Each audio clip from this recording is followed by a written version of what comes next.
All right, hi everyone, good morning. 8 minutes. All right. Namaste Janmanjay. Hi Divyansh. Good morning Jay. Good morning Pratishtha. Hi Vansh.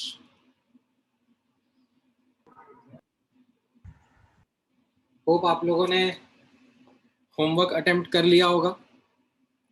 इतना discussion के बाद आपके एक कान से बात निकल के दूसरे कान में नहीं चली गई होगी.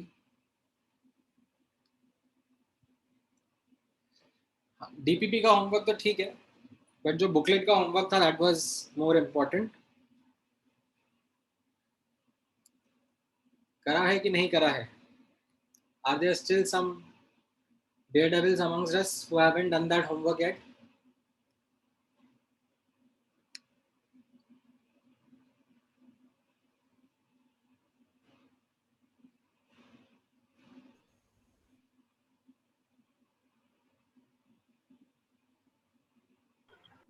So I have a question. हाँ बोलो ना. So for EV per atom to kilojoule per mole, is it into 95 or 93.5? I read something like that. 96.5 था ना. 96.5. 96.5 EV per atom to kilojoule per mole कह रहा हूँ ना मैं.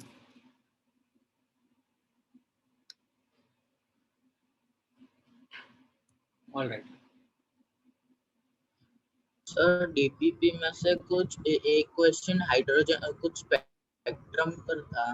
हाँ नहीं वो करेंगे डिस्कस. आज मैं वही आप लोगों को स्पेक्ट्रम पढ़ाने वाला हूँ, उसके आगे डिस्कस करेंगे. ठीक है. In the meantime, let me do some quick surprise check. In the sense, let's pick up some lucky candidate. कौन है यहाँ पर लकी? देखो भागने लग गए क्लास से बच्चे. Can you see the numbers dropping? Yes sir. Sir सीधा 106 100 हो गया. सर चमत्कार हो गया सर. सर 140 था ना शायद. नहीं 120 something. 123 हिट किया था आपने. हाँ 20 लोग सर ये आपका चमत्कार है. सर अभी वापस आ रहे हैं लोग. सम्यक कहाँ गया? सम्यक कोटाडिया. Can you hear me सम्यक? Yes sir. हाँ, लास्ट क्लास का जो बुकलेट का होमवर्क था करा आपने? यस सर, लास्ट टाइम भी किया था. अच्छा लास्ट टाइम कर लिया था. चलो very good. Kartika Dubey. Can you hear me?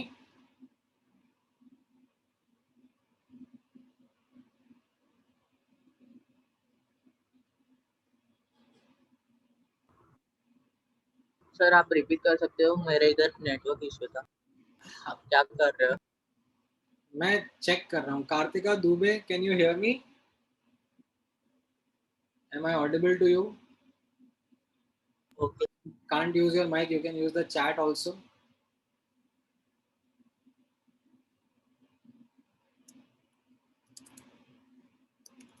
Oh, exit कर गई होगी. Nonsense people. होमवर्क करके आ नहीं रहे हैं, क्लास में बैठ जाते हैं. Let me log the meeting. Guys, please ensure that you have a good enough connection because I'm going to log the meeting now. So new participants can't join in. देखिए आप डिस्कनेक्ट हो और जाओगे. if you get disconnected, can you message on WhatsApp? Sir, 1 minute. I'm joining from my laptop. मैं नहीं WhatsApp तो simultaneously नहीं देख पाऊंगा. तो हम किसको भी ग्रुप में मैसेज कर सकते तो वो बता देगा. हाँ सर. सर या वेटिंग रूम चालू कर दो ना सर, उससे बेटर. So पर अगर कोई लॉग आउट हो गया तो हाँ सर. हाँ इसीलिए अच्छा इंटरनेट कनेक्शन क्यों नहीं रखते तुम लोग अपने पास में यार? सर हम तो अच्छा रखते हैं. सर हम लोग सर MTNL की गलती है. सर घर में पेरेंट्स भी वर्क फ्रॉम होम करना, इसलिए वो सब जगह बढ़ जाता है हमारा नेटवर्क. सर एक का 4 हो. सर अंबानी को बोलो सर, हमारे कुछ मिस्टेक नहीं है. सर आप नेटवर्क कनेक्शन लगा के दो तो ठीक होगा। हाँ सर बट कुछ बोल नहीं सकते, जैसे एक बार वो अदनानी का भी हो गया था इशू लास्ट ईयर। बहाने सारे हैं के कारण वैसे नेटवर्क बहुत वीक है। सर बहाना सच्ची में नहीं है। सर नहीं है सर बहाने नहीं है, ये सब अभी तो कॉन्सेप्ट आप अलग वेटिंग चालू अलग कर ये दो ना। है, रियलिटी सर हम लोग के यहाँ पे वो टावर लगा है, फिर भी ऐसा प्रॉब्लम होता है, क्या कर और सकते कोई शौनक करके बंदा बोल रहा है कि वो डिस्कनेक्ट हुआ था और अभी मीटिंग लॉक सर अभी Sir, I want to join in from my laptop, sir. ठीक है Sir, can you please unlock? मैंने लॉक हटा दिया, आप लोग ज्वाइन कर सकते हो। बट ठीक है, I think I need to do this exercise where I need to ensure that those candidates who aren't putting that effort at home and are expecting कि बस क्लास में बैठ जाएंगे, ज्ञान मिलता रहेगा, they are in for a surprise.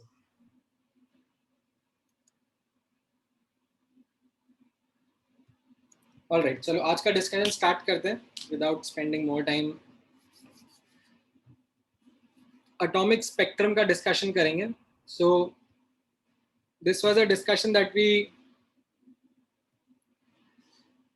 are going to understand and use to validate Bohr's model, right? So if you remember Bohr's model में हम लोगों ने कुछ रिजल्ट्स निकाले हुए हैं, right? रेडियस का, स्पीड ऑफ इलेक्ट्रॉन का, energy levels in which electrons are present. Now those are on paper results which Niels Bohr came up based upon his set of postulates and understanding of how the structure of atoms should be. However, how those results are accepted by scientific community, how do they get validated, ये अब हम लोग through this experiment called as atomic spectrum समझेंगे. Now, before I get into the entire word atomic spectrum, let me first focus on the word spectrum. What does that word spectrum means? So, what is spectrum? Spectrum is a collection of electromagnetic waves of different frequency or wavelength. Correct? That's the basic simple definition of what a spectrum is. spectrum. Now, depending upon certain ways, we also understand types of spectrum, or we classify the spectrum. Now, pehla classification, which is on the left hand side, notice karna, it is based on origin. So it is simply of two types. One is emission, the other is absorption. As the word themselves mean, emission spectrum would be a collection of radiations that are emitted by an object, by a sample. And absorption spectrum will give us an information about the radiations or the wavelengths that are absorbed by a sample. Okay. If I focus on the right hand side, there is another classification that we look at, which is based on the nature of the spectrum. Now, as you can see, there are two types. There is continuous and there is discontinuous. So, what does it mean? The literal meaning of the word continuous and discontinuous ही यहाँ पे use में आ रहा है. So if I give you the example of a black body, right? Black body का spectrum या black body से emitted radiations. So what is it that you had learned in last few classes? They were discontinuous. Black body will be emitting all wavelengths, all frequency of radiations. Yes, sir. उनका जो spectrum होगा वो कैसा होगा? Discontinuous. Continuous. जब सारी की सारी वेवलेंथ्स दिख रही हैं इन द स्पेक्ट्रम, तो उसको कंटिन्यूअस बोलेंगे ना, डिसकंटिन्यूअस क्यों बोलूंगा? इंग्लिश नहीं आती क्या? कंटिन्यूअस मतलब जैसे for example if you look at से सन क्या है? सन ब्लैक बॉडी है, ठीक है? सन से आने वाली लाइट को जब आप लेट्स से प्रिज्म के थ्रू पास करते हो, प्रिज्म क्या काम करता है? Prism is it is able to separate the various components, various wavelengths that would be present in a beam. ठीक है, based on a principle called as refraction. ठीक है, आपने डिटेल में पढ़ा नहीं है, but that's okay. You can still connect to the fact that a beam of light, which might be containing different wavelengths, can be separated into its various components via passing it through a prism. जैसा आपने real world में भी observe करा होगा, if you pass sunlight through a prism and you observe how that light is then projected on a screen, do you see it splitting into its various colors? Yes, sir. Yes, sir. Right? अब ऐसे तो सन से आने वाली जो radiations हैं उसमें UV rays भी होंगी, इंफ्रारेड रेज भी होंगी, बट वो हम लोग अपनी आंखों से नहीं देख पाते हैं, तो we are not able to see them and understand them. But जो विजिबल है, विजिबल रीजन की जो रेडिएशंस है वो तो हम अपनी आंखों से देख के परसीव कर सकते हैं. Yes, sir. Fine. Do you in the like sun से आने वाला जो ये स्पेक्ट्रम बनता है, do you see any gaps in that? No, sir. They're continuous with each other. Continuously ऐसे एक कलर के बाद में दूसरा कलर एंड लाइक ऐसे वेरी करते जाते हैं. So it's an example of a continuous spectrum. ठीक है. अब अगर सन की जगह मान लो मैं कोई और ऑब्जेक्ट लूं, कोई और सैंपल लूं, ठीक है, which is not a black body,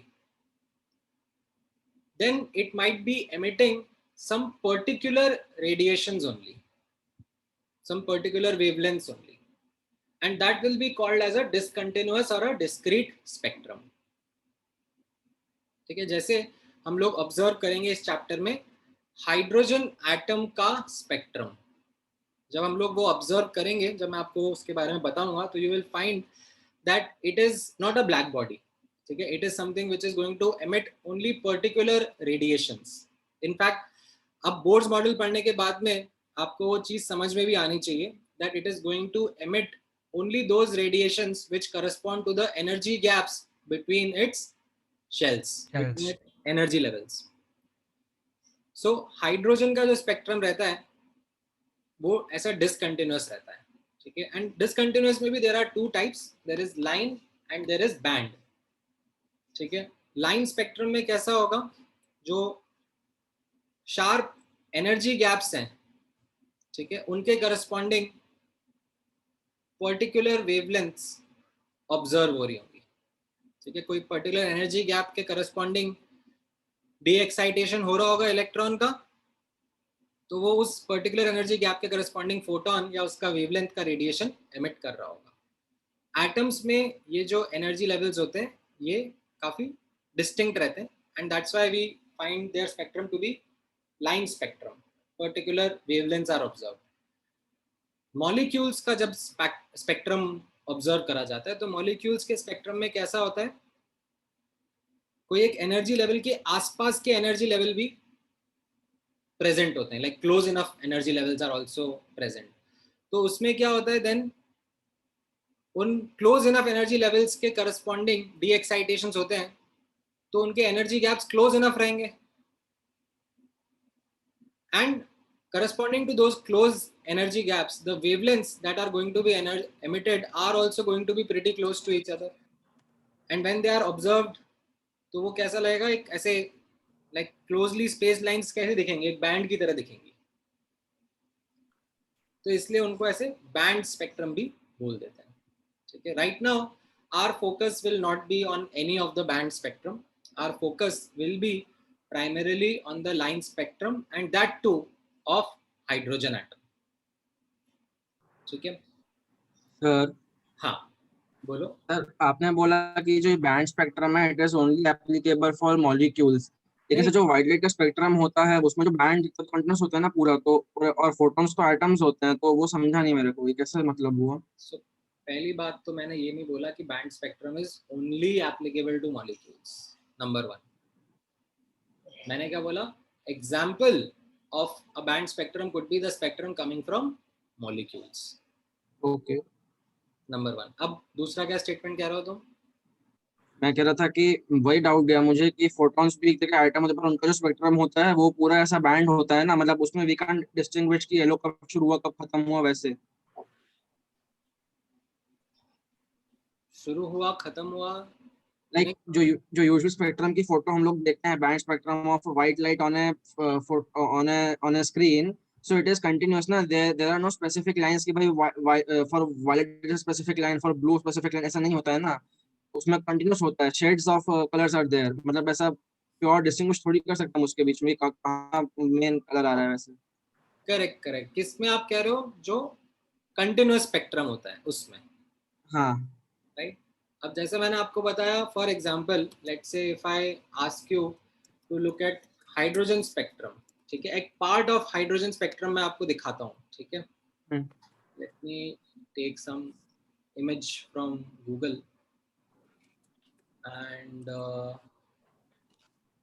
अगर वो मिलेगा, ठीक है, तो ये पार्ट है, एक कॉपी इमेज,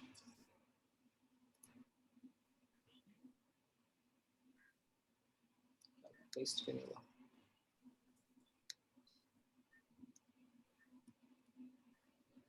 एक सेकेंड। सो फॉर एग्जांपल जैसे हाइड्रोजन का स्पेक्ट्रम देखा, ठीक है, तो उसमें कैसा मिल रहा है आपको, शार्प लाइंस ऑब्जर्व हो रही है। Yes sir. ठीक है, तो इसको हम लोग क्या करें, डिसकंटिन्यूअस स्पेक्ट्रम। ओके। तो आपको ये कोई पर्टिकुलर वेवलेंथ ऑब्जर्व हो रही है, ये कोई पर्टिकुलर वेवलेंथ ऑब्जर्व हो रही है, ठीक है, this is called as a discontinuous spectrum. Okay. ठीक है, जो सन का स्पेक्ट्रम था उसमें तो कैसा था, कंटिन्यूअसली कलर्स ऑब्जर्व हो रहे हैं, that is called as a continuous spectrum. Okay sir, thank you. ठीक है, ऑलराइट, नाउ Sir, हाँ, sir, can you please show the picture of a band spectrum? Band spectrum आप गूगल कर लो ना, उसमें बैंड स्पेक्ट्रम दिख जाएगा आपको। Sir, but band spectrum won't be as continuous as the sun, ना थोड़ा थोड़ा बीच में breaks होंगे। हाँ हाँ, बीच में गैप्स होंगे। So let's say if I was to like draw it something like this on a simplified and for a simplified understanding, तो उसमें कैसा रहेगा, rather than crisp lines there would be bands, closely spaced lines, जिनको हम लोग band कहेंगे, फिर बीच में गैप्स रहेंगे। Basically thick lines. हाँ, Okay. rather than saying thick lines, it will be a collection of closely spaced lines, which we are going to say it's like almost a band. Sir अगर band spectrum और sir line इसमें spectrum को तोड़ देंगे तो continuous spectrum मिल जाएगा। अगर हम लोग बैंड स्पेक्ट्रम और लाइन स्पेक्ट्रम को मतलब जोड़ देंगे तो कंटिन्यूअस स्पेक्ट्रम मिल जाएगा। कुछ भी, मतलब कुछ भी, कुछ तो सेंस रखो अपने डाउट में यार। Sir, the gap will correspond to the energy gap between the orbits. No, the gap means that those are the particular wavelengths which are not getting emitted by that sample. So bonds band spectrum में it can't be predicted, right? Because different atoms will have different electrons at different energy levels. एक तो मुझे आप लोगों का समझ में नहीं आता, जब मैंने स्टार्टिंग से बोला, जब मैं बोलता हूँ तो आप सुनते कम हो क्या। मैंने क्या बोला, हमारा प्राइमरी फोकस इस चैप्टर में अभी लाइन स्पेक्ट्रम पे रहने वाला है, ठीक है। Just for the sake of completion of classification मैंने यहाँ पे बैंड वर्ड यूज कर दिया, तो आप लाइक जाओगे उसी डायरेक्शन में कि नहीं, मेरे को तो बैंड के बारे में ही समझना है, जो कि मतलब है ही नहीं अंडरस्टैंडिंग करने के लिए अभी राइट नाउ। थोड़ा तो क्लास को फोकस रहने दो ना भाई। जब मैं कुछ चीज बता रहा हूँ कि क्या रेलेवेंट है, क्या इंपॉर्टेंट है, तो उस पर ध्यान नहीं देना है, जो डाइग्रेशन है उसी में जाते जाना है। यहाँ पे अब ध्यान से सुनो। बेस्ड अपॉन दिस क्लासिफिकेशन, ठीक है, ये वर्ड्स मैं आपके लिए इसलिए इंट्रोड्यूस कर रहा हूँ बिकॉज ये वर्ड्स क्वेश्चंस में आते हैं, तो इन वर्ड्स का एक बेसिक मीनिंग आपको पता होना चाहिए, ठीक है। अभी मैं बैंड स्पेक्ट्रम में पीएचडी नहीं करा रहा हूँ, स्पेक्ट्रोस्कोपी के बारे में पढ़ना है तो there is a entire field of science called as spectroscopy, वो थोड़ी ना मैं पढ़ाने बैठूंगा अभी।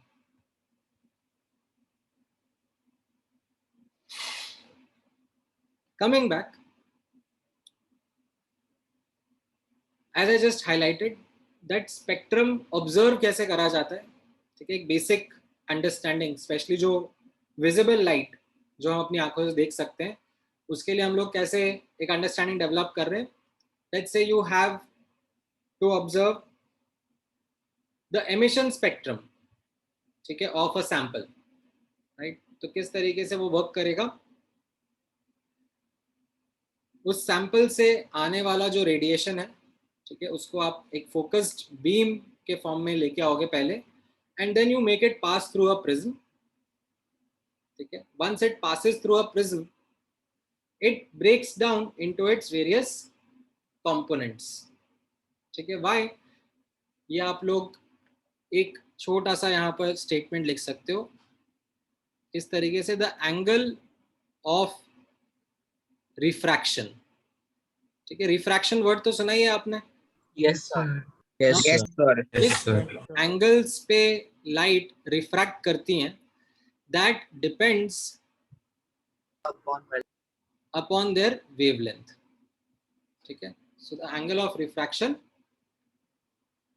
Depends upon wavelength of radiation. तो जो डिफरेंट वेवलेंथ के रेडिएशंस होंगे, उनका डिफरेंट एंगल ऑफ रिफ्रैक्शन रहेगा.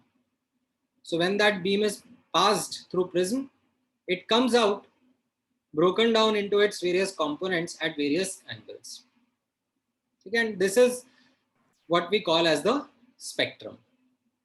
Okay, we are able to understand what are the different wavelengths that made up that spectrum, that made up that emitted radiation. Now, as I said, अगर हम लोग sun का spectrum observe कर रहे हैं, so because it is going to emit radiations of almost all wavelengths, we see a continuous spectrum. Okay, there is no gap in between. Okay, but instead of sun, if we look at some other sample, okay, some object which is not a black body, which is emitting only particular types of radiations, then we come across discrete or discontinuous spectrum. They can be somewhere where particular values of wavelengths are getting emitted, and corresponding to those we are seeing a line spectrum, okay. Or it could be that we see that the radiations emitted by an object, they are in a range, okay. lambda 1 से lambda 2 के बीच में like काफी closely spaced lines आपको observe हो रही होंगी, तो उसको हम लोग क्या बोल देंगे, a band spectrum. As a general example, atoms जो spectrum emit करते हैं, they are typically line spectrum, sharp radiation, sharp wavelengths that are observed. And typically molecules, जो बड़े बड़े compounds रहते हैं, molecules रहते हैं, उनके जब spectrum observe करे जाते हैं, तो उसमें we see that certain bands are observed, closely spaced lines are observed. ठीक है. I have a question. Sir, हाँ, So can you go up? बोलो बोलो. Thoda up. Yeah, so over here, so violet is getting refracted the most, right? नहीं, तो अब आप मुझसे अगर पूछ रहे हो कि sir can you give me the detail of how the angle of refraction is dependent on wavelength, तो that is not a necessary detail right now. Okay, sir. ठीक है, because you might ask me that how is the mathematical relationship. ठीक है, अभी आपको उस चीज की जरूरत नहीं है. ठीक है, that will be an unnecessary extra information for you right now. ठीक है, आपका एक चैप्टर आएगा 12th क्लास में कॉल्ड एज वेव ऑप्टिक्स, जिसमें आप ये चीज मैथमेटिकली भी देखोगे. उसमें आपको बताएंगे how the angle and wavelength का relationship would be. Sir, sir, in the band spectrum, suppose the wavelength you said that it's in the range of lambda 1 to lambda 2. So will the color be different or will it be same throughout the spectrum? Sorry, throughout the band? Depend करेगा. It will depend upon lambda 1 से lambda 2 का कितना range है. ठीक है, अगर if it is corresponding to some particular region which is let's say within the blue region, तो blue दिखेगा। Okay, sir. Thank you. ठीक है। नाउ अब अब्जॉर्प्शन स्पेक्ट्रम के बारे में भी ध्यान से सुनना और समझना, that what is absorption spectrum as a simple understanding, ठीक है, without actually reading what is written over here, ये मत रीड करना एक बार के लिए।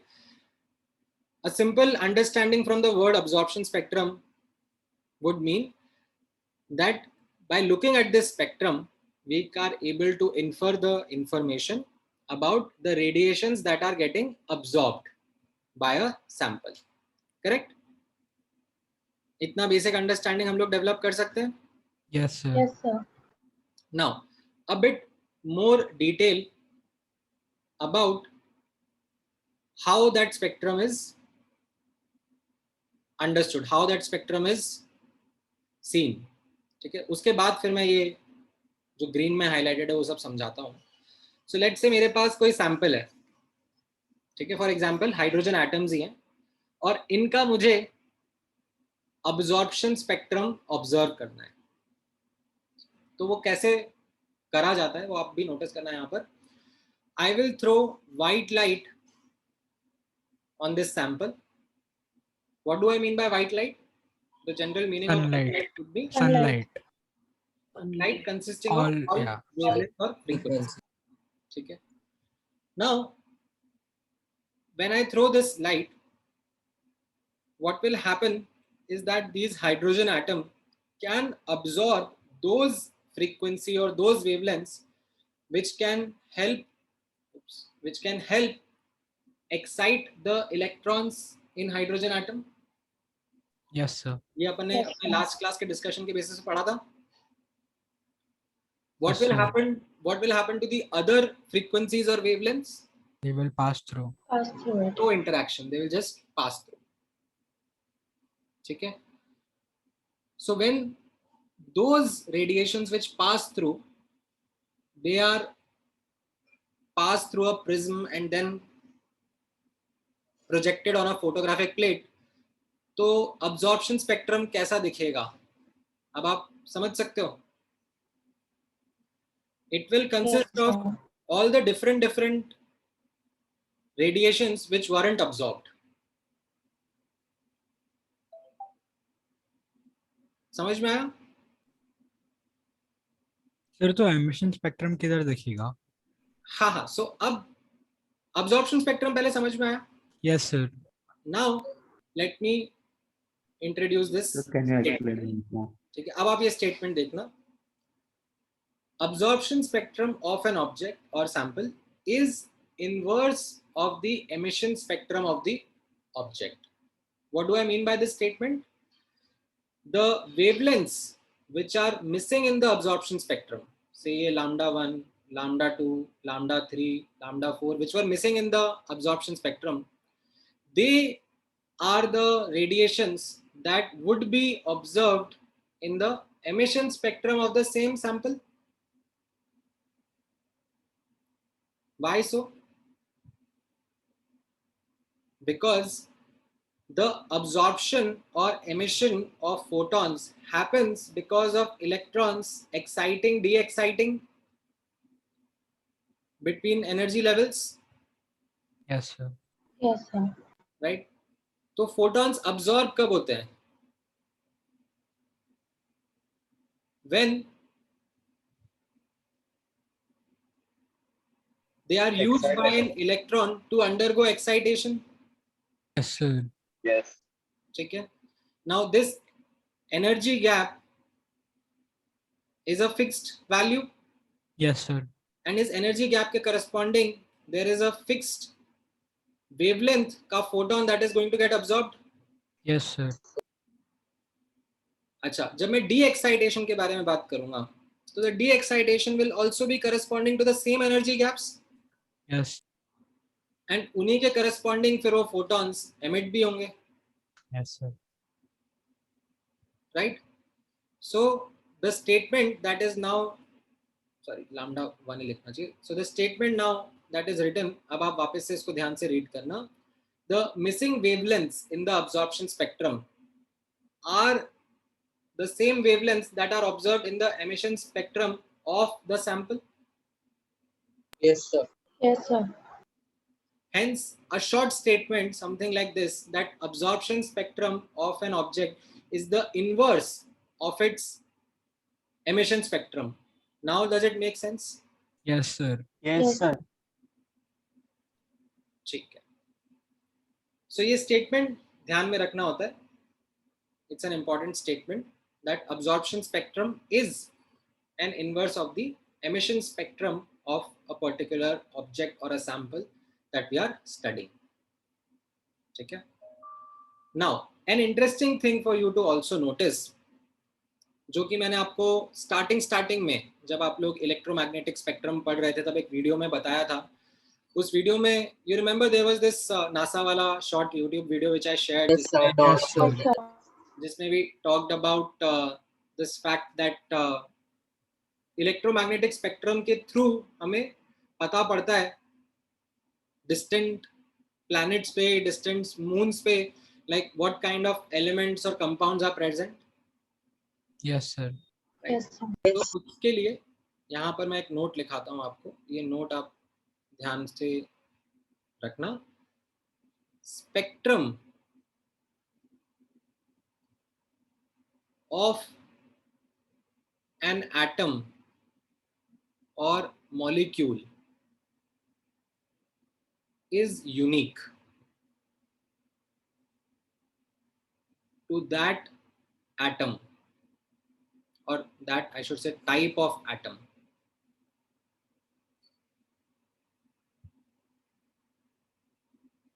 Or molecule. So let's say for example methane is a molecule जिसका स्पेक्ट्रम हम लोगों ने यहाँ अर्थ पे स्टडी करा कि कुछ इस तरीके का स्पेक्ट्रम होता है. These are the wavelengths that are emitted or absorbed, and we tabulated it. We made a note of it. Now, if that same methane was present on, say, some moon of Saturn, then if we notice the spectrum of the radiations coming from that moon and उसके parts को हम लोग study करें and उसमें हमें कहीं पर methane का जो स्पेक्ट्रम है, ठीक है, amongst that entire radiation that is coming, we find that, then we can safely say that उस मून पर methane as an element present हो सकता है. ठीक है. नाउ द इंटेंसिटी क्या था? Intensity, do you remember? Intensity was related to number of photons. Yes, sir. Yes, sir. So अगर ज्यादा इंटेंसिटी का वो स्पेक्ट्रम हमें ऑब्जर्व हो रहा है तो हम लोग क्या बोलेंगे कि अरे मीथेन का कॉम्पोजिशन ज्यादा हो सकता है वहां पे, as compared to say we might be also getting spectrum of some other compound. But ज्यादा इंटेंसिटी से मीथेन का स्पेक्ट्रम आ रहा है तो we'll say that okay, उसके ज्यादा फोटॉन्स एमिट हो रहे होंगे, उसका लाइक अबंडेंस ज्यादा होगा. ठीक है. तो ये स्टेटमेंट समझ में आया? Yes, sir. Yes, sir. हाँ, किसी को कुछ डाउट है? Sir. हाँ. सर आपने बोला अब्जॉर्प्शन स्पेक्ट्रम में फोटोग्राफिक प्लेट पे दिखेगा, तो एमिशन स्पेक्ट्रम किधर से दिखेगा हमें? एमिशन स्पेक्ट्रम का देखने का तरीका would be something in this way. जैसे मैं हाइड्रोजन एटम के बारे में बात करता हूँ, तो हम लोग क्या कर रहे हैं, ये हाइड्रोजन एटम का हमने सैंपल लिया, ठीक है, एंड इसको हम लोग एक्साइट करेंगे. ठीक है. We would want to excite this hydrogen atom. कैसे? There can be various ways. We need to provide energy to it. ठीक है. So what we do, one of the ways would be we take that sample into a discharge tube. Okay, when we take that sample into discharge tube and provide energy to it, the electrons can get excited. ठीक है. Ground state से वो किसी higher energy level पर excite हो सकते हैं, हमारे कंट्रोल में नहीं है, but we are doing our job by providing it energy to make that happen. ठीक है. वंस दैट हैपन्स, ठीक है, देन अब कोई इलेक्ट्रॉन जो एक्साइट हो गया हायर एनर्जी लेवल पर, ठीक है, वो वहां पे ज्यादा टाइम नहीं रुकता, because that isn't its natural state. It isn't और it doesn't want to be in that higher energy level. So spontaneously, यानी कि by itself, it starts to de-excite as well. It can finally, it would want to come to n equal to 1. Okay? And it can do so by doing de-excitations directly or maybe indirectly. And corresponding to those de-excitations, radiations are emitted, which we then pass through prism and then observe on a photographic plate. Okay, sir. That is how we are seeing the emission spectrum. Now, Okay, sir. Sir absorption and emission spectrum का कोई limits होता है? well, for example, let's say अगर हम लोग hydrogen atom के बारे में बात कर रहे हैं, तो what we find is that hydrogen atom के जो ये रेडिएशंस एमिट होते हैं, ये यूवी रीजन से इंफ्रारेड रीजन के बीच में मोर और लेस आ जाते हैं. We don't find hydrogen atoms emitting X-rays और gamma rays. ठीक है, इनका इस रेंज के अंदर रेडिएशंस टिपिकली आ जाते हैं. अगर आप लेट्स से कोई और एलिमेंट लेते हो, जैसे if you take certain metals, for example let's say you decide to take zinc atom, zinc का मेटल, उसके वेपर्स से जो लाइक रेडिएशंस एमिट हो रहे होंगे वो आप नोटिस करोगे, तो उसमें द रेंज, इनफैक्ट उसमें एक्सरे के रेडिएशंस भी मिल जाते हैं. तो it depends upon the substance that we are observing, what kind of radiations it would be emitting, and not just on the substance. In fact, a lot of it has to do with the temperature of that substance also. जैसे याद हो तो मैंने starting में बताया था आपको कि metals, they aren't behaving as black bodies at room temperature, but if you heat them up to very high temperatures, then they start behaving like black bodies and they start emitting those different radiations. तो यहाँ पर भी हम लोग जो study कर रहे हैं, this is mostly under normal conditions hydrogen का स्पेक्ट्रम कैसा ऑब्जर्व होगा. ठीक है, अब यही हाइड्रोजन हीलियम एटम जो सन की सरफेस पे प्रेजेंट होते हैं एट रियली हाई टेम्परेचर्स, तो उनका स्पेक्ट्रम अलग हो जाता है because of such a huge change in the temperature. So I have a doubt in the previous diagram. Sir, over here you said that the emission and absorption is because of the electrons exciting and de-exciting, right? हाँ. So shouldn't all wavelengths and frequencies of light be emitted after a certain threshold frequency? Why is it coming in like at random spots like the diagram on the right? हाँ, सो यहाँ पर ये जो मैंने emission spectrum दिखाया है आपको, this is just a part of it. ठीक है, मैंने पूरा का पूरा नहीं दिखाया ना, ये तो मैंने क्या कलर वाला पार्ट दिखाया है. कलर मैंने बस विजिबल रीजन वाला पार्ट दिखाया है. नहीं सर, जैसे you have the light that is coming in which is all wavelengths, right? Correct. So only certain threshold frequency के बाद you'll have excitation. नहीं electron. थ्रेशोल्ड के बाद तो आयोनाइजेशन होता है. थ्रेशोल्ड फ्रीक्वेंसी के ऊपर तो आयोनाइजेशन होने लग जाता है. Electrons eject out of atom. Excitation के लिए तो उससे कम excitation, no threshold as in not work function का थ्रेशोल्ड आई मीन कि a minimum frequency is required for that energy to there is no concept of minimum when we are talking about excitation. ये आप last class का या तो discussion आप last class में थे कि नहीं थे? हाँ सर. तो यहाँ पर अपन ने ये वाला जो एग्जांपल डिस्कस किया था, इससे आप क्या समझे थे? एक्साइटेशन के लिए पर्टिकुलर फोटॉन्स ही चाहिए ना, पर्टिकुलर एनर्जी पर्टिकुलर फ्रीक्वेंसी के. Yes sir. तो उसमें मिनिमम मैक्सिमम का कॉन्सेप्ट थोड़ा ना था. Okay sir.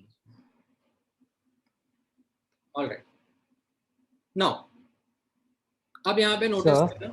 हाँ, मतलब at a time we'll only get a small part of the emission spectrum now, because let's say it is exciting to the 5th orbit and then it excites back to the ground state, so we'll only get one spectral line.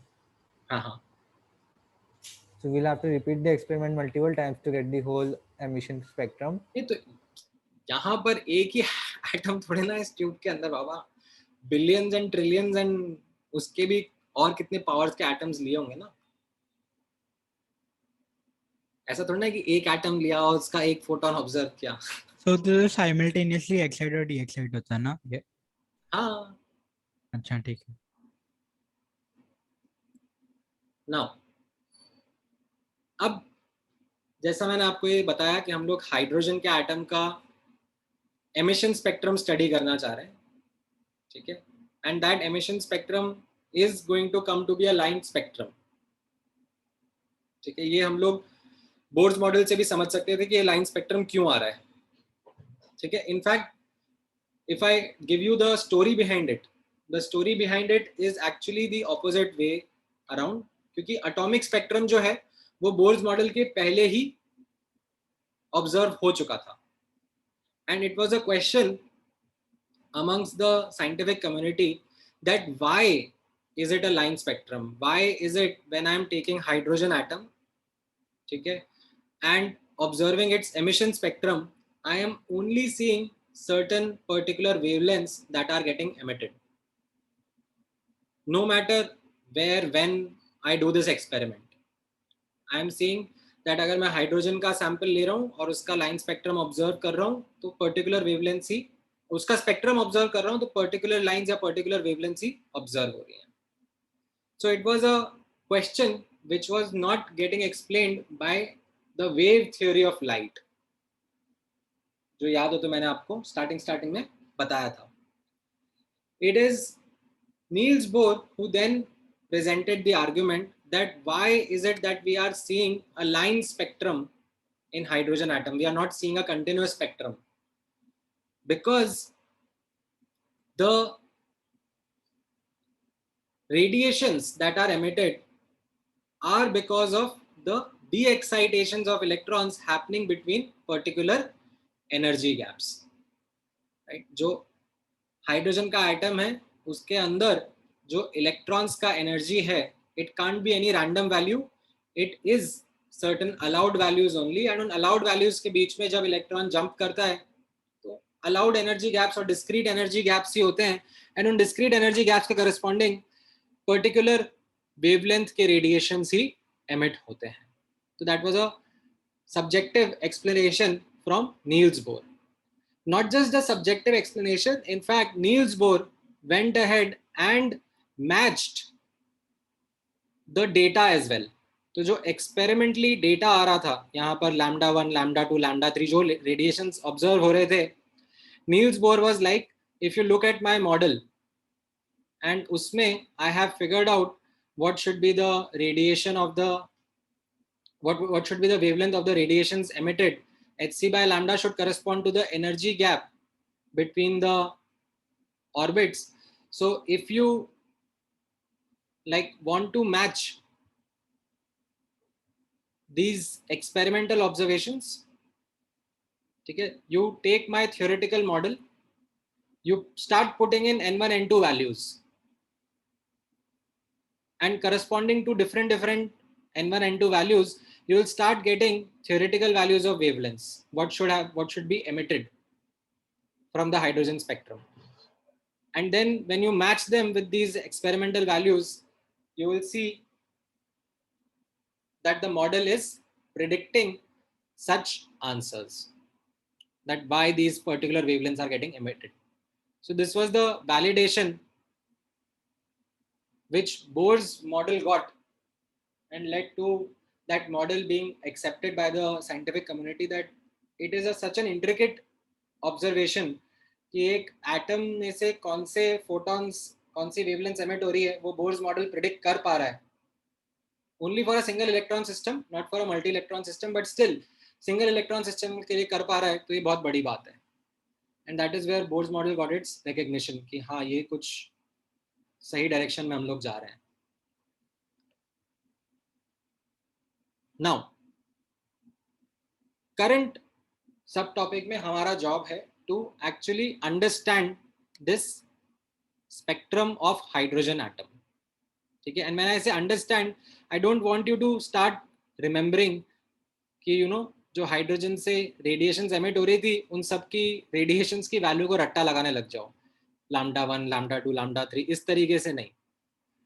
Rather understand the structure of it, and if at all any particular question is asked about it, then based on your fundamental understanding, based on your structure of understanding of spectrum, you should be able to answer it.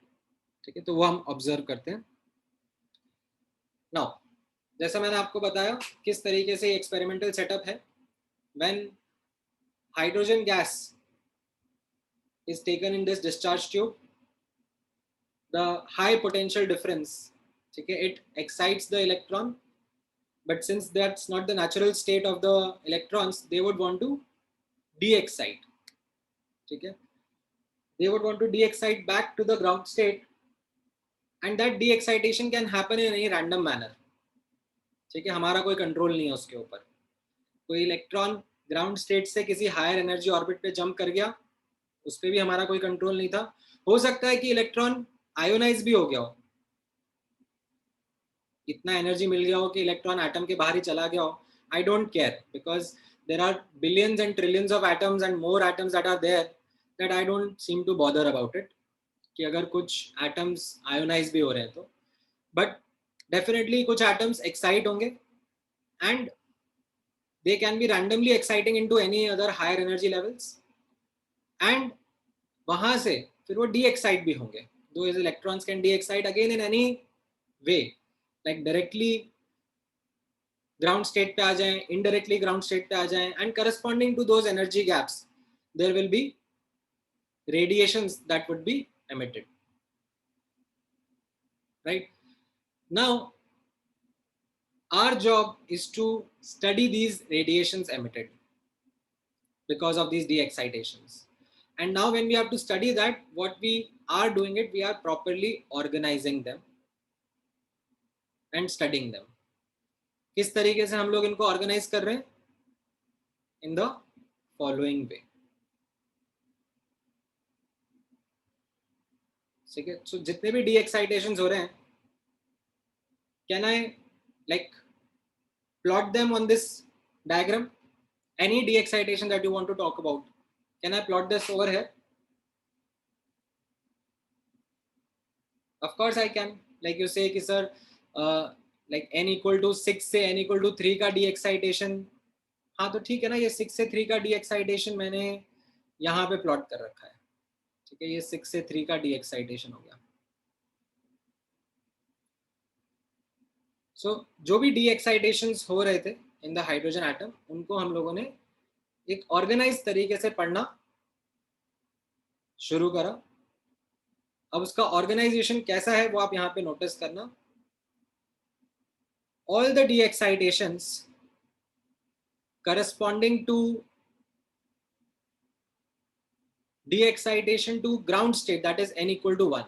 ठीक है, किसी भी higher energy level से n equal to 1 पे जो भी de-excitations हो रहे हैं, उन सबको हमने एक कैटेगरी में डाल दिया, एक सीरीज में डाल दिया, एक ग्रुप में डाल दिया, जिसको हम लोग नाम कह रहे हैं लाइमन सीरीज और के सीरीज और first series. So all such de-excitations happening from any higher orbit to n equal to 1, they are going to be called as Lyman series.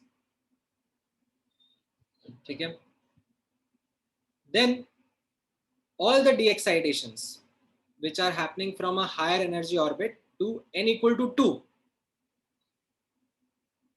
इनको हम लोगों ने नाम दे दिया बामर सीरीज और L सीरीज और second series. All such de-excitations are part of this Balmer series now, and so on so forth. ठीक है, पाश्चन, ब्रैकेट, फंड, हम्फ्री, इस तरीके से हम लोग एटलीस्ट ये पहले 6 सीरीज के नाम ध्यान में रखेंगे. नाउ इसके पीछे भी एक्चुअली एक स्टेटमेंट है दैट ये जो ऑर्गेनाइजेशन हुआ, it actually happened in the way the discovery about these de-excitations or these radiations happened. ठीक है, कैसे आप सोचोगे अगर if I put some thought to it, that how do I actually detect which radiations are emitted? what is the first thing that comes to your mind?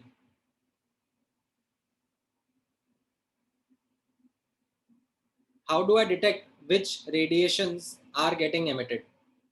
Energy gaps. तो जो radiations emit हो रहे हैं वो visible region में, ultraviolet reason में, infrared reason में emit हो रहे हैं. अब हमारी आंखों से तो हमें सिर्फ और सिर्फ विजिबल रीजन परसीव होता है. Yes, sir. Yes. So those were the, in fact, the first detected radiations, first detected wavelengths in this photographic plate or in this emission spectrum. Ultraviolet rays जो हैं या इंफ्रारेड रेज जो हैं वो हमें आंखों से नहीं दिखती है, उनके लिए हमें स्पेशल टेक्निक्स अप्लाई करनी पड़ती हैं. We need to have certain specialized plates जिन पर अगर पर्टिकुलर वेवलेंथ के फोटॉन स्ट्राइक कर रहे हैं तो we are able to acknowledge, we are able to validate that okay, अगर यही वेवलेंथ के फोटॉन्स आएंगे तो ही ये प्लेट उसको सेंस कर पाएगी. And that is a process which evolved over time. ऐसा नहीं हुआ कि ये सब हमारे पास पहले से था. ठीक है, ये प्रोसेस धीरे धीरे इवॉल्व हुआ. The ability to not just perceive visible radiation but to be able to perceive X-ray radiation, to be able to perceive UV radiation, and that is where this knowledge of atomic spectrum, okay, for example hydrogen atom का spectrum only, it got developed over time. अचानक से in one go नहीं हुआ था ये. but अब जब हम पढ़ रहे हैं, जब ये सब स्टडी हो चुकी है, तो अब हम इस चीज को collectively in an organized manner पढ़ रहे हैं. And in order to help you with that organization, the following structure is created. Okay? All the de-excitations happening to n equal to 1 are going to be called as Lyman series de-excitations or Lyman series radiations. And so on so forth. Balmer series, Paschen series, brackets, so on so forth. ये समझ में आया? Yes, sir. Yes, sir. ठीक है. अब particularly मैं hydrogen atom के बारे में बात करूं, ठीक है, क्योंकि ये जो नाम है के सीरीज, एल सीरीज या लाइमन बामर, ये जो नाम दिए गए हैं they are general names for other atoms के स्पेक्ट्रम आल्सो. ठीक है, तो ये जो स्पेक्ट्रल सीरीज वर्ड्स यूज करे जा रहे हैं, लाइमन बामर, ऐसा नहीं है कि सिर्फ हाइड्रोजन एटम के लिए यूज होंगे, किसी और एटम के लिए भी यूज हो सकते हैं. बट अगर मैं सिर्फ हाइड्रोजन एटम के बारे में बात करूं, ठीक है, for particularly hydrogen atom, I would want you to remember this result that Lyman series के जो रेडिएशंस थे हाइड्रोजन स्पेक्ट्रम में, they belong to the ultraviolet region of the spectrum. ठीक है, यहाँ पर जो ये डी एक्साइटेशंस थे, इन डी एक्साइटेशंस के करस्पॉन्डिंग जो वेवलेंथ ऑफ रेडिएशंस या फोटॉन्स एमिट हो रहे थे, उनका वैल्यू यूवी रीजन के अंदर आता है. बामर सीरीज जो है, ठीक है, बामर सीरीज मतलब those the excitations corresponding to like 321, 221, sorry 321, 42, sorry 322, 422, 522, like these all happening to n equal to 2, बामर series के रेडिएशंस. इसमें नोटिस करना द फर्स्ट 4 लाइंस, ठीक है, ऑफ द बामर सीरीज. ठीक है, कई जगह 4, कई जगह 5 रहता है. ठीक है, बट मैं ये एनसीईआरटी से पिक कर रहा हूँ. ठीक है, so will follow the NCERT का स्टेटमेंट. कई बुक्स में 4 है, कई बुक्स में 5 है. The first 4 lines of the बामर series, first 4 lines मतलब D एक्साइटेशंस happening from 3 to 2, 4 to 2, 5 to 2, 6 to 2. ये जो फर्स्ट 4 लाइंस है, they are found to belong to visible region. ठीक है, एंड बाकी जो और आगे की radiations होंगी in the Balmer series, they are going to belong to the UV region. ठीक है, and lastly जो पाश्चन, ब्रैकेट, फंड, हम्फ्री, ये जो आगे के रेडिएशंस हैं, आगे के जो स्पेक्ट्रल लाइंस हैं, ठीक है, they are going to belong to infrared region. ठीक है, this is an important piece of information that you must remember. ठीक है, I'm not asking you to remember कि हर एक radiation emitted का wavelength याद करो, that will be too much to ask, but at least this much is expected from you that you remember that hydrogen के जो spectrum में radiations observe कर रही हैं वो टिपिकली किस रीजन को बिलोंग कर रही हैं. So I have a question. हाँ. So why did they only give names from n equal to 1 to n equal to 6? Is there some significance? हाँ, आप खुद सोचो थोड़ा सा इसके बारे में. That you remember about the energy gap between consecutive orbits? Yeah, sir. क्या था वो लर्निंग कि they only happen at like it only excites at like specific energy levels, like first it was 10.2, then it was 12.29 and हाँ नहीं वो ठीक है, मैं उसके भी पहले की They learning keep on decreasing. जो एनर्जी गैप था बिटवीन ऑर्बिट्स वो कैसा था? it keeps on decreasing, it becomes smaller. Correct. So as you are moving away from the nucleus, आप सोचो जो हम्फ्री सीरीज में रेडिएशंस दिख रही हैं आपको, like 7 to 6 या 8 to 6, do you think they will be very different in terms of their energy level? No, it will be the change between them will be very small. Correct. So that distinction becomes smaller and smaller as we are going away from the nucleus. Oh got it, sir. So that's why we aren't much bothered about कि और आगे के radiations के बारे में ध्यान रखो. At least ये starting के radiations, because they will be quite distinct. ठीक है? Something which can be detected, studied, and further future में used. उन पे ज़्यादा focus करता है. ठीक है? Yeah, sir. हाँ. So the last line of each series is dotted. It's just like that, or is it From infinity, नहीं, वो right? तो मैंने ऐसे मतलब like infinity भी हो सकता है ना, orbit का number, it could be a large Yeah. number. तो the reason why this is dotted is that I'm saying कि इसके बीच में भी lines हो सकती हैं, मतलब और भी हो सकती है ना, like 7 to 1 के बाद में 8 to 1, 9 to 1, 10 to 1, वो सब भी हो सकता है ना. तो like उस चीज को Okay, sir. represent करने के लिए मैंने ये आखिरी वाला ऐसे डॉटेड डॉटेड बना दिया. ठीक है? All right. Now, after this understanding, ये कैसा understanding हुआ क्या? This is more like subjective understanding, that what is spectrum, then what is particularly hydrogen का spectrum, how it is to be studied, and a subjective knowledge about in what region of electromagnetic spectrum the radiations by a hydrogen atom are emitted or absorbed.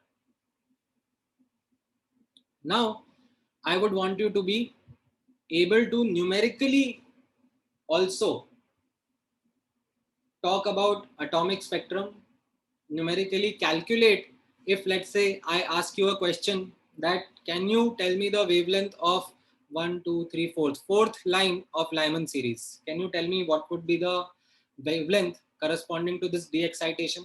What will be the frequency corresponding to this de-excitation? So that is something which I would want you to be also able to do, which I think you are capable to do right now. आपने करे है ना ऐसे question? Yes, sir. Yes, sir.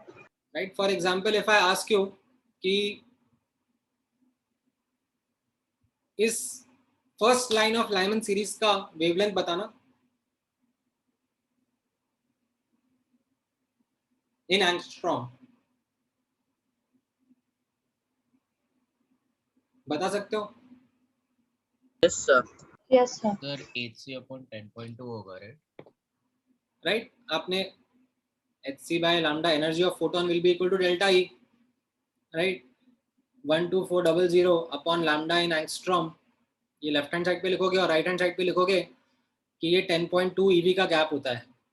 ठीक है, 10.2 मैंने क्यों लिख दिया? क्योंकि मुझे तो वैल्यू याद थी. आपको नहीं याद है तो आप एनर्जी का फॉर्मूला यूज करके पुट करो एंड उससे आप ये कैलकुलेट कर सकते हो. राइट? Yes, sir. ठीक है, तो you are actually able to do all that numerical calculation also. Okay. However, I can't let things be this simple. In fact, it's not me who doesn't let things be this simple. थोड़ा सा complicate करते हैं चीजों को, और वो complicate कैसे करते हैं? थोड़ी और इंग्लिश डाल के, जैसे बोर्स मॉडल में पढ़ा था ना, ground state, excited state, ionization energy, excitation energy, वैसे यहाँ पे मैं कुछ कुछ टर्म्स और डाल दूंगा which will make your life a bit more difficult. You will need to remember those terms. You will need to remember the definition of those terms, then decipher them, and then do the calculation. क्यों ऐसा करते हैं? मजा आता है.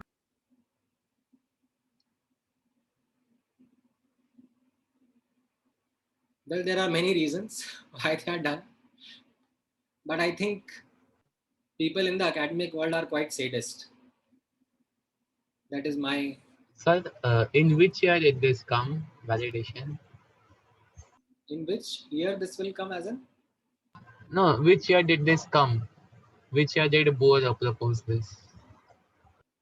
ये जो experimental observation थी अबाउट स्पेक्ट्रम, ठीक है, ये तो 1900s या उसके थोड़ा पहले से ही होने लग गई थी. अर्ली 1900s या उसके थोड़ा सा पहले जो एटॉमिक स्पेक्ट्रम दिखता था ना, कि लैम्डा 1, लैम्डा 2, लैम्डा 3, ये सब डेटा कलेक्ट हो रहा है from emission spectrum. And Bohr's model came up with his explanation. Bohr's model around 1909, 1906 इसके आसपास, मतलब 5-6 साल का गैप होगा आई थिंक. ठीक है, ओके मोर, मतलब I don't remember the exact dates, but yes, रफली इतना गैप रहेगा. अब जैसे मैंने आपको बताया दैट ये एक्सपेरिमेंटल अंडरस्टैंडिंग पहले आई थी, दैट हाइड्रोजन एटम का स्पेक्ट्रम ऑब्जर्व किया एंड देखा उसमें कि यार ये पर्टिकुलर वेवलेंथ क्यों एमिट हो रही है, and that remained a question. And then Niels Bohr came up with his model. He said कि लाओ मैं बताता हूँ.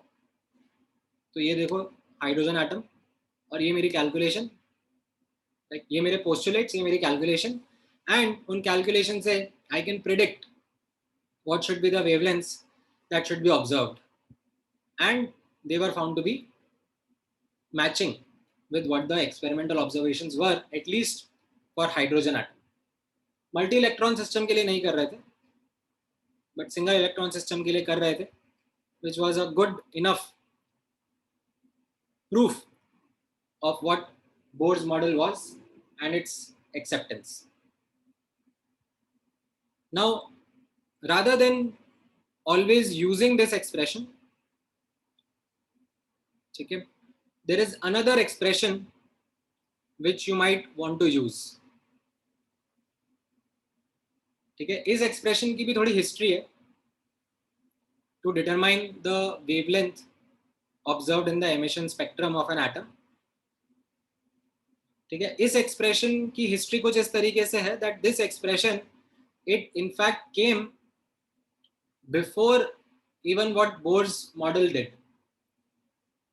So there was another scientist, I don't know the full name, but of course उनके नाम में Rydberg था, based on which this equation is named.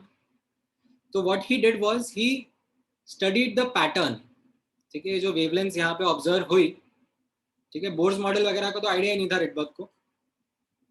ठीक है, he just studied these various wavelengths that were emitted, and he said that इसमें एक pattern figure out हो रहा है.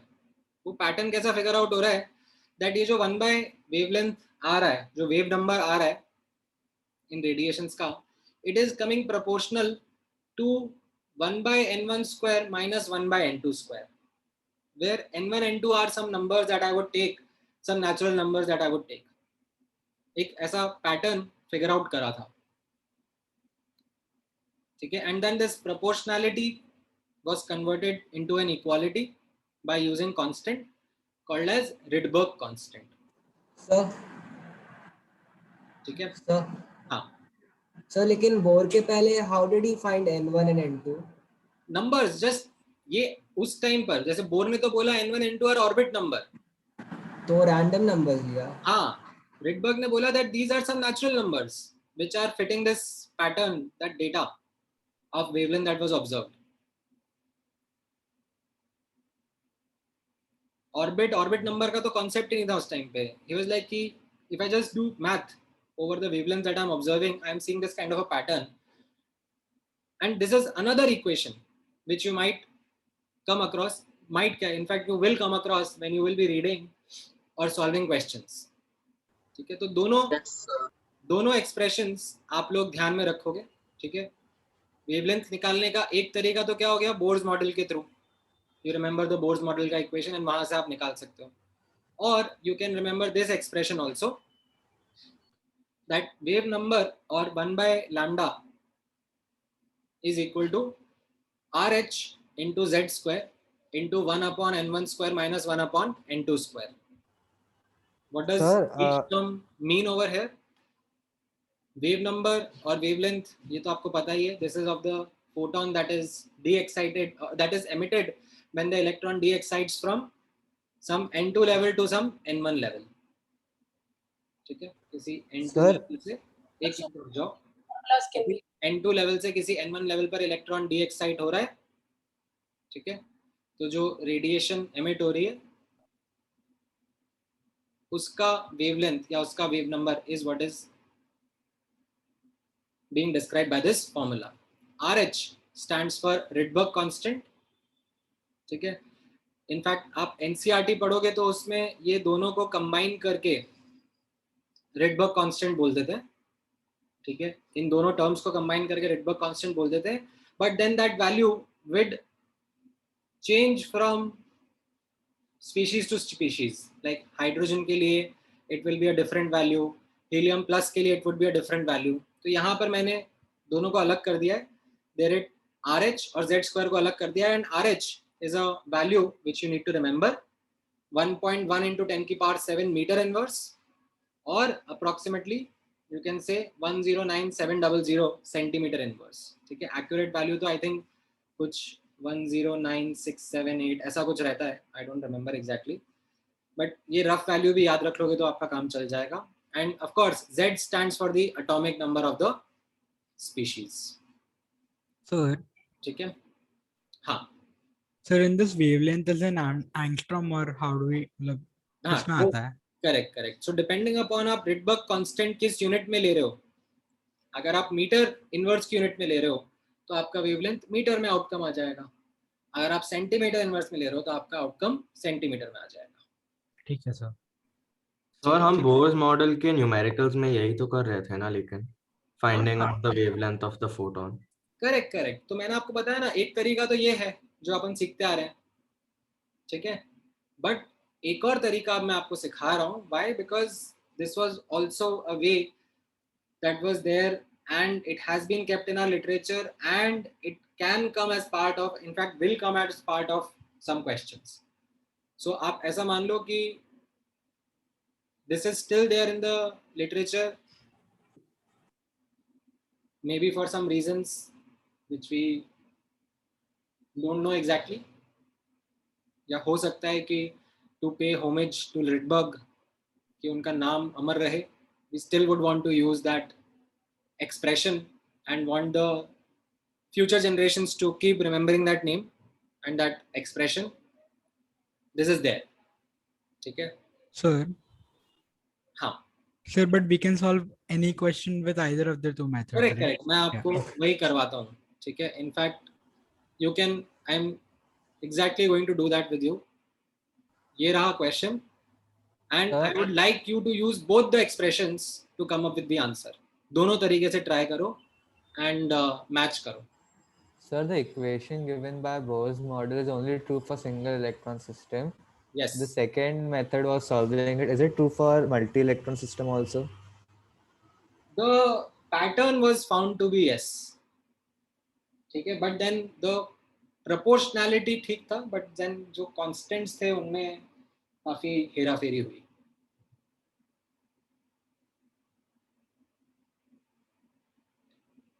अभी आपको सिर्फ सिंगल इलेक्ट्रॉन सिस्टम के लिए ही दिमाग लगाना है.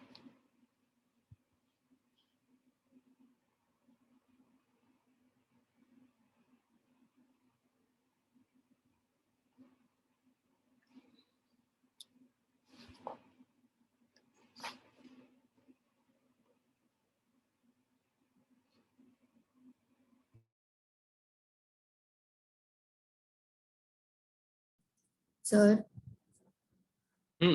बोलो. सर आप सेकंड इक्वेशन वापस दिखा सकते हो? हाँ हाँ, चाहिए तो उसका स्क्रीनशॉट ले लो. ये वाला इक्वेशन और ये रिडबर्ग कांस्टेंट का वैल्यू, ठीक है, और ये वाला जो खैर आपको बोर्स मॉडल से तो आता ही है, ठीक है. ले लिया ना स्क्रीनशॉट? Yes sir. ठीक है, ट्राई करो.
ऑलराइट, आई थिंक आप लोगों ने आंसर निकाल लिया है.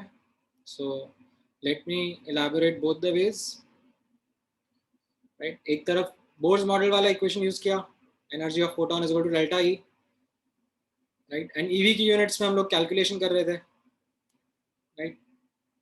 सो यहाँ से आप ईवी की यूनिट्स में करोगे, लैम्डा एंगस्ट्रॉम में निकालोगे तो ये 256 एंगस्ट्रॉम आ जाएगा, ठीक है. यहाँ से राइट हैंड साइड से जब आप फिगर आउट करोगे 1 बाय लैम्डा, एंड यहाँ पर रिडबर्ग कांस्टेंट आपने किस यूनिट में लिया है? मीटर्स. सो जब आप यहाँ से कैलकुलेट करोगे, ठीक है, you will get your answer to be like 2.55 into 10 की पावर माइनस कितना हो जाएगा ये 8 मीटर, ऐसा आंसर आ जाएगा. Which of course when you will convert to angstrom will come out to be around 255 angstrom. ठीक है, तो दोनों में से कोई सा भी तरीका यूज कर सकते हो, ठीक है. ऑफ कोर्स मैंने यहाँ पर थोड़ा सा अप्रोक्सीमेट वैल्यू लिया है रिडबर्ग कांस्टेंट का, इसलिए एग्जैक्ट मैच नहीं कर रहे हैं, ठीक है, but that's okay, you don't need to worry about that small discrepancy.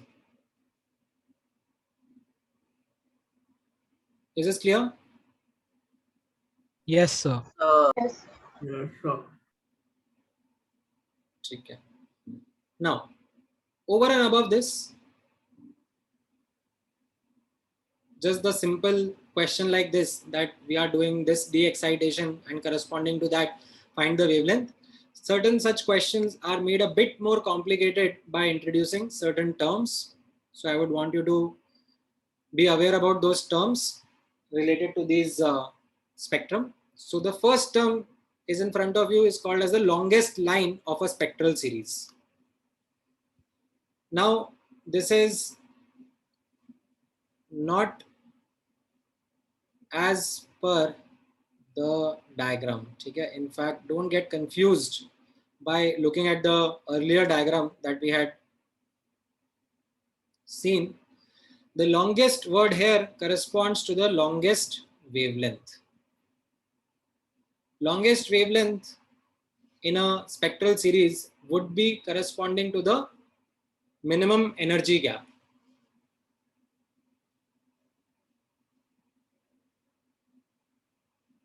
Okay?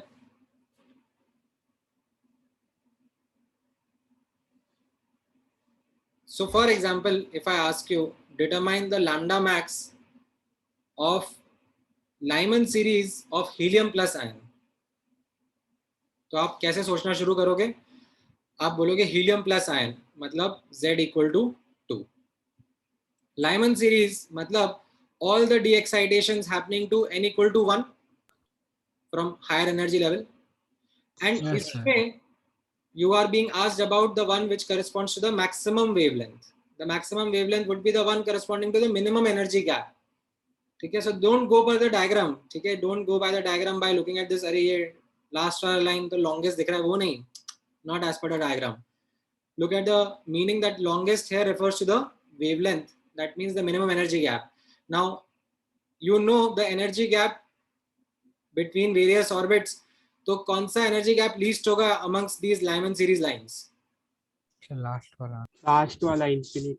The n equal to 2 से n equal to 1 का gap सबसे कम होगा ना? Yes, sir. 3 से 1 तो gap बढ़ जाएगा, 4 से 1 तो energy gap और बढ़ जाएगा, right? If you remember the values, ये 10.2 eV था, right? ये 12.09 eV रहेगा, ठीक है? In fact जो last वाला रहेगा ये 13.06 eV रहेगा, यस सर right?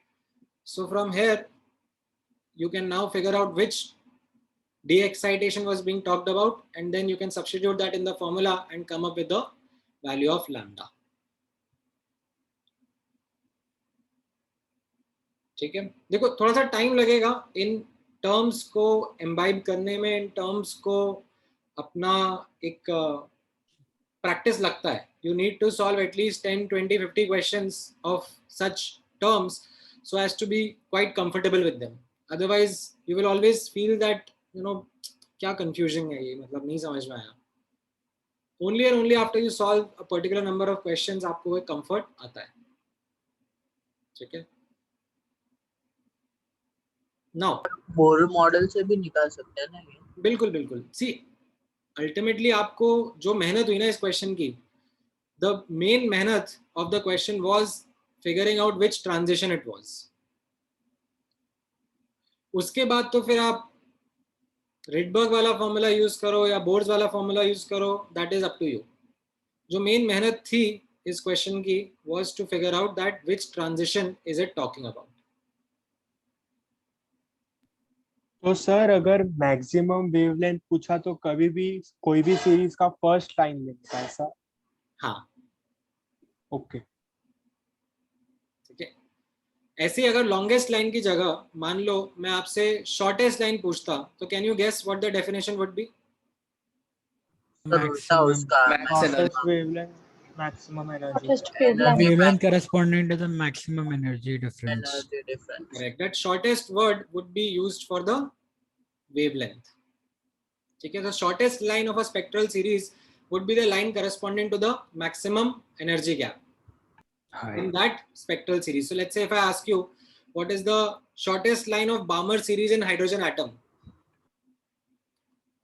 तो आप कैसे? Infinity to ना? Infinity to Infinity. करेक्ट. तो इसमें अब आप कैसे फिगर आउट करोगे?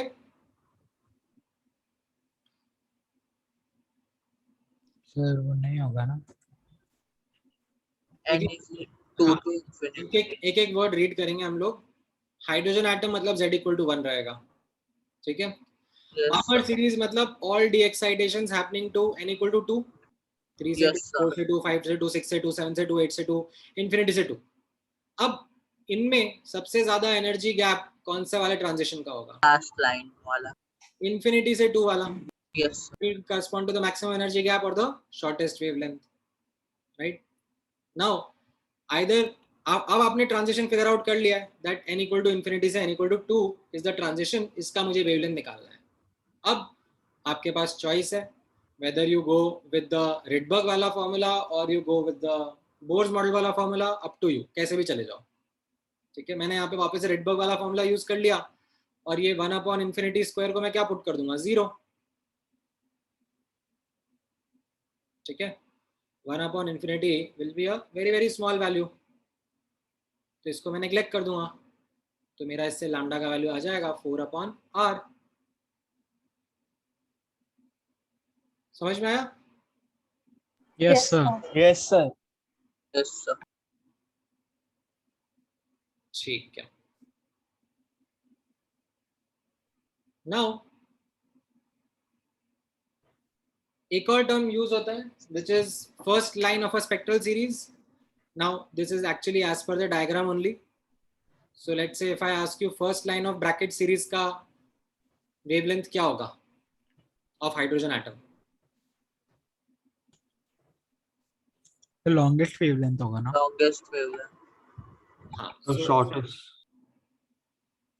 first line नहीं first line would be the longest wavelength, but इसके लिए I would say कि go as per the diagram.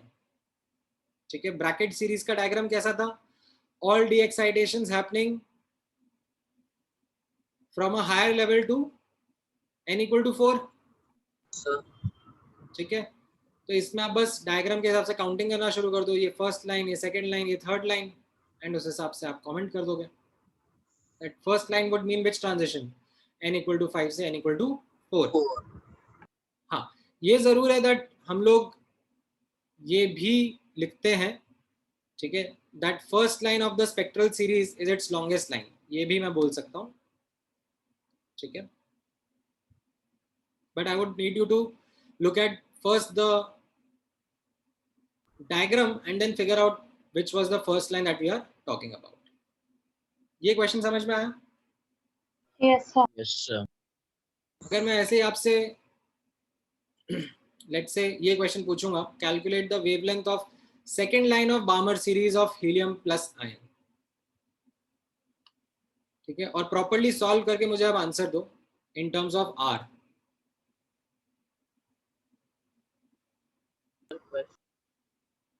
And put it on the chat. Don't shout it out.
All right, so I'm getting a lot of answers. So 4r upon 3. Yes, that will be the answer in terms of Rydberg constant. But yes, of course, अगर आपने angstrom में भी calculate कर लिया है, तो it's okay. I hope you figured out that the transition was n equal to 4 to n equal to 2. Yes, sir. Yes, sir. Yes, sir. Yes, sir. ठीक है, great. Last line या series limit of a spectral series would be what as per the diagram? Infinity to Infinity to the limit. Infinity to n. Infinity to whatever the series are we talking about. If I'm yes. talking about the wavelength of the series limit of Lyman series, so it will be the last line. Infinity से n equal One. to, ठीक है, and then corresponding to that you will come up with the answer. Yes, sir. So can you explain why infinity is second, like not 1 upon infinity minus 1 upon? हाँ दोबारा बोलो. Can you explain why we're writing 1 upon 1 is to 2 minus 1 upon infinity square? ये तो formula है ना अपना. So won't 1 upon infinity square come first? नहीं. Okay, I have adjusted it such that क्योंकि इस सब में क्या होगा, जो फॉर्मूला आपको मैंने यहाँ ऊपर लिखवाया था, ठीक है, in fact if you remember the formula, ये फॉर्मूला में ही मैंने एडजस्टमेंट कर दिया था. 1 upon n1 square minus 1 upon n2 square, right? n2 will be जहां से आ रहा है, n1 जहां पे जा रहा है, ठीक है, क्योंकि Okay, जब आप बोर्स मॉडल यूज करोगे ना, क्योंकि यहाँ पे डी एक्साइटेशन हो रहा है, तो हमेशा आपका आंसर नेगेटिव में ही आएगा, क्योंकि डी एक्साइटेशन पे क्या होता है, एनर्जी कम हो रहा है ना. तो जो okay, sir. So only for the sign they have मतलब उल्टा लिखा है. करेक्ट, ठीक है. एंड ऑफ कोर्स देन ये जो अभी we were discussing some time back, that the first line of any spectral series would be its longest line. The last line of any spectral series would be its shortest line. Okay, this is something which is like counter intuitive to the diagram. ठीक है, you might feel that कि अरे diagram में तो जो लंबा line है वो तो लास्ट में आ रहा है. एनर्जी क्या वो एनर्जी लेवल तो वेवलेंथ के टर्म में है, जो भी ये शॉर्टेस्ट लॉन्गेस्ट बात करा जा रहा है. This is all in terms of the wavelength, and then you figure out the energy gap and comment on that. ठीक है, Yes, sir. क्लियर है इतना? Yes, sir. Yes, sir. Yes, sir. ठीक है, इस पर बेस्ड अब मैं आपको कुछ और क्वेश्चंस दे सकता हूँ प्रैक्टिस करने के लिए. And definitely please practice, because if you won't practice then हाथों हाथ जो पढ़ा है उसको अप्लाई नहीं कर पाओगे और वो फिर अच्छे से दिमाग में फिट नहीं होगा. ठीक है, सबसे पहले तो आपको यही फिगर आउट करना है, जो क्वेश्चंस अपन ने आज क्लास में करे हैं इन्हीं को आपको करना है सबसे पहले तो. ठीक है, make sure you redo them by yourself so that you are able to understand, समझ में आया है कि नहीं आया है क्लास का. Yes, sir. Yes, sir. Comfortable with that then आप होमवर्क करोगे. ठीक है सर. ठीक है, DB 14 के डाउट्स कब आप सॉल्व करोगे? अपना डाउट डिस्कशन सेशन है ना अभी इस वीक में है, कभी है? Yes, Sunday को है. Sunday को है. संडे को है sir.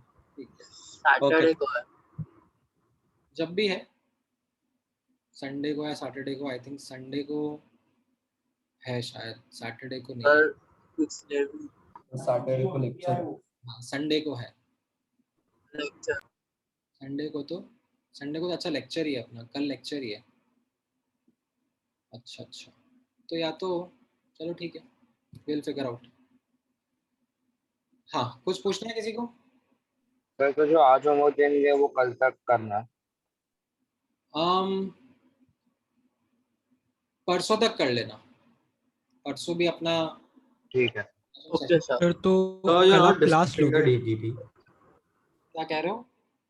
Sir, are you ever going to discuss the DPP 14? किसने पूछा ये क्वेश्चन? Sir, Gopal. हाँ मतलब अभी थोड़ी देर पहले मैंने क्या बोला?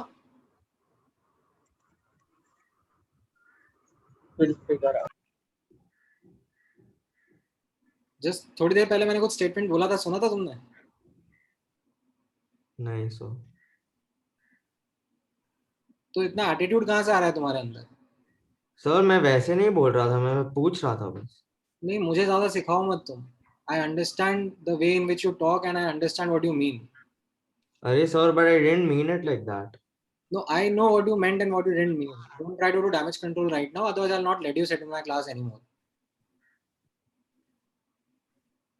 ये जो condescending तरीके से तुमने पूछा ना statement, will you ever discuss that DPP?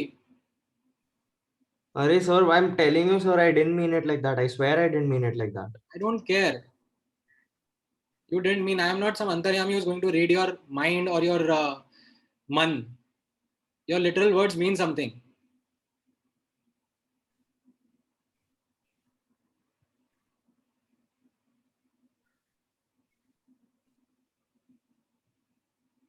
Anyways, any other question, guys? No, sir. No, sir. Sorry, sir. Sir, are you so tomorrow is a class and day after is a lecture, right? Sorry, day after is a doubt discussion, right? Correct. Okay, sir. Thank you, sir. Bye, sir. Sir. हाँ. Sir, I want to ask you 2-3 questions in that postulates of Bohr model. वहाँ पे मैं doubt हो रहा है थोड़ा सा. हाँ हाँ, बोलो बोलो. Postulate of Bohr's model. ये तो इसके भी पहले था. हाँ.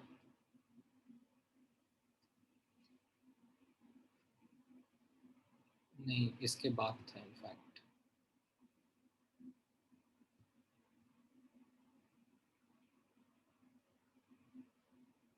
हाँ. Sir, वो जो second postulate है वहाँ पे he said that when an electron is spinning in the one orbit it does not lose energy. Sir, but पहले तो Rutherford के model में problem यही थी ना कि the theory of electrostatics said that if any charged particle is accelerating then it will constantly lose energy and bump into the nucleus. So how did Bohr suddenly come out and say that no, this won't happen? Quantum theory of light का help लिया ना. So उसके पहले जो problem Rutherford के model में present हुआ था वो किसने प्रेजेंट किया था? It was from the Niels Bohr. Nonsense. It was from the wave theory of light, na? Sorry, sir. The wave theory of light presented that problem that a charge accelerating should continuously lose energy in form of radiation. Yes, sir. वो जो theory था, जो उसका understanding develop हुआ था, वो किस era में डेवलप हुआ था? क्लासिकल एरा में, where we didn't get into the details at an atomic level. बाद में जब we ventured into that details, a newer theory emerged, which was the quantum theory of light, which said that things at small scale happen differently. And by looking at that, we understand that at an atomic scale,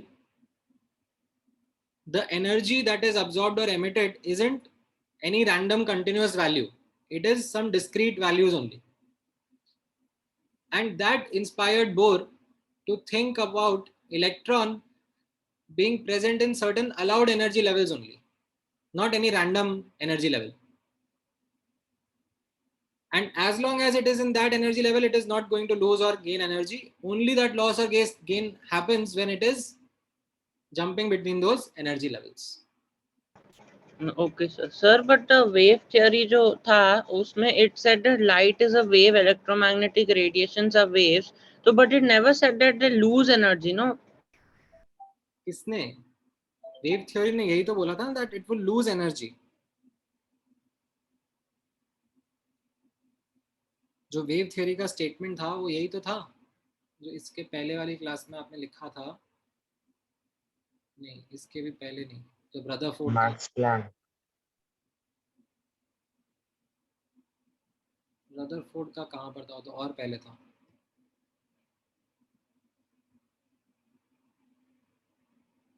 ये Rutherford का drawback कहाँ करा था,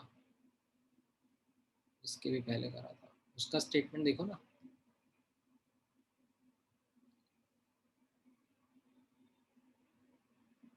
So this only I'm saying, if it is rotating in like circular motion, then it should lose energy. हाँ तो यही तो मैं बता रहा हूँ तुमको भी। Sir, but you said the wave theory said no, that this was according to the wave theory. Okay, sir.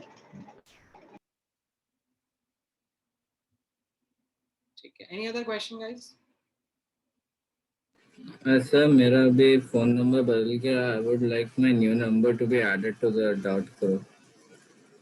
तुम्हारा new number to be added, तो तुम्हारे पास लिंक नहीं है क्या? उस लिंक को क्लिक करके ऐड हो जाओ ना।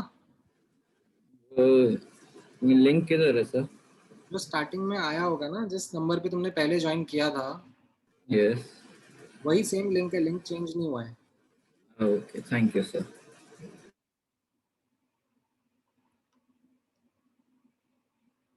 ठीक है, any other question? So can I please clarify what I meant? I don't want a clarification from your side. So please, so just listen to me once. See, I don't want you, or I don't want to get any debate with you. ठीक है? No, just hear me out, sir. If whatever you think after that, I don't mind. So just listen to me once. Don't waste my time, please. Right now, I'm not in that mood. I can understand if you said something in the moment. I hope you understand. Sir, I did not mean it like that, sir. In maths, we had received an assignment once which sir said he would not be discussing in class. So I was just asking whether this was also such an assignment. See, understand, I'm not holding any grudge against you. Sir, but I just want you to know I did not mean it in any wrong way. But I would advise you to then choose your words carefully. Yes, sir, I can understand if you felt I was being rude, but I'm telling you, sir, I did not mean it that way. ठीक. और किसी को कोई doubt, question? Sir I had a small doubt. हाँ sir, तो जो photo electric effect था उसमें हमने वेव थ्योरी को इसीलिए डिस्कार्ड किया था ना, क्योंकि अगर कंटिन्यूअसली अगर वेव आ रही है इलेक्ट्रॉन के पास तो उसको एनर्जी मिलेगी, मतलब एनर्जी बढ़ती रहेगी उसके अंदर, इंक्रीज करेगी. हाँ, सो वेव थ्योरी का जब टाइम था ना, वही मैंने बताया, उस टाइम पर it wasn't a study at a small scale. It was a study at a macroscopic scale, at a large scale, that when charged particles accelerate in an electric field, they were found to be losing energy in form of electromagnetic radiation. Right? Yes, sir. अब जब बाद में we went into the depth of understanding things at an atomic scale, right? Then there is a new branch of physics that opened up. It wasn't just that this particular statement was at problem. There was entire physics and its laws were at question, because the way in which classical physics was versus how things were happening at a small scale required us to change the way in our thinking, and that is where quantum physics or quantum science emerged. Okay, sir, got it. Thank you. ठीक है.